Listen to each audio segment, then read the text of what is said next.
Hello guys! Magluluto tayo.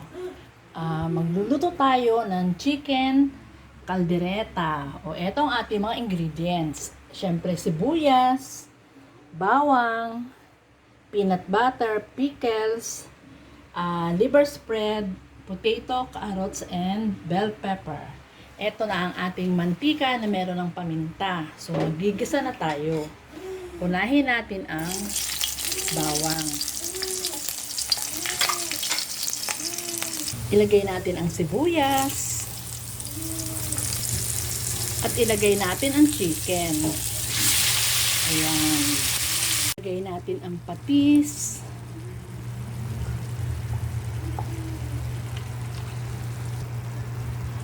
Lagay natin ang pickles. Lagay natin ang liver spread. Lagay natin si peanut butter.